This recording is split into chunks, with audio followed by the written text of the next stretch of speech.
All right, Allison, thank you very much. As we all know, on the national stage right now, as far as politics go, is health care reform. We've been talking about it for many months now, and there are actually a couple of different bills making their way through Congress.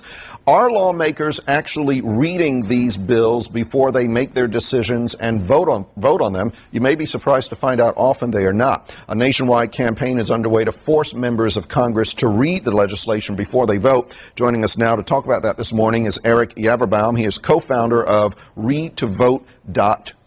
And thank you very much. It was .org. .org. You'll come to us either way. Yeah. Thanks for having me. Very happy to have you. I just want to show an example here. This is the, I'm sure you've seen this. Absolutely. This is, I think, the latest version of the health care bill making its way through Congress, over 250 pages. The original version, over 1,000 pages. And I think a lot of people would be surprised to know that the legislators, Congress, they don't typically read all of this before they debate, vote, whatever. I'm absolutely shocked by this. Not only do they not read it, not only do they brag about it in the press. I don't read it, I don't have enough time, they're too busy. You know, sorry, but that's what I elected my elected officials to go to Washington to do, to cast a vote on my behalf. But if they're going to cast a vote on my behalf, what are they casting it on if they don't read it? And this notion of we're too busy, then don't take the job. Well, how does it typically work? Do aides read it and then they put a little exactly summary together? Look, I'm not making a blanket statement about every senator and every congressman, but yes, that's what they do. Susie and Bobby and Timmy give their interpretation of, one section of the bill, and that's their biased interpretation. I don't want their biased interpretation. I want the interpretation of the person that I elected, and I think that everybody should. At readthevote.org, what we've given people the opportunity to do, and 110,000 people have done this so far in 3 weeks, they can download a bill.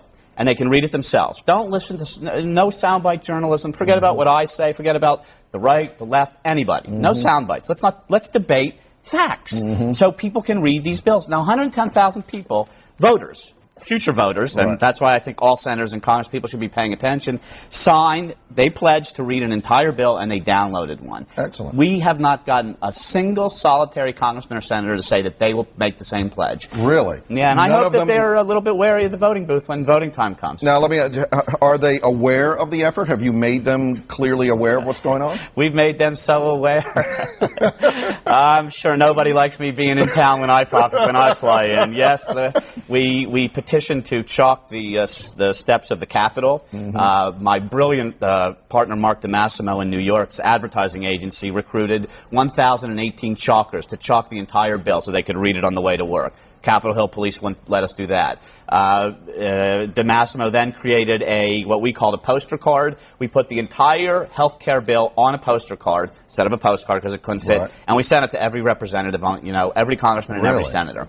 Still, no response. Now, let me ask you this, because this is just one bill, and most bills are multiple pages, some of them hundreds of pages, 1,000 pages or so every now and then. Is it realistic to expect them to read this? There's a lot of legislation that goes through. How would any one representative read through all of this? Well, I guess the question for me is that when I sign a contract, it's not my lawyer's problem if there's something wrong with the contract. When I sign my tax return, it's not my accountant's problem if there's something wrong. It's me. I have to read both of those documents. If in fact these documents are too large for them to read, then we need to change the way that they're written so that we can read them. But it cannot be acceptable that we're literally making history. We're going to sign things that will become history in 10 years. They'll be in history books. We're going to write history before we even read it. We're just going to, we'll take a chance. We'll say yes, we'll say no based on what limited information we have. Why in the world would we do that? So it is interesting. You do point out that the other thing would be to fix the problem. No, don't have bills that are so complicated. It's very interesting. The Bill of Rights is not that long, but bills about other things are voluminous sometimes. Well, my partner Mark DeMassimo talks about the Constitution every time he gets interviewed, and it's 12 pages long.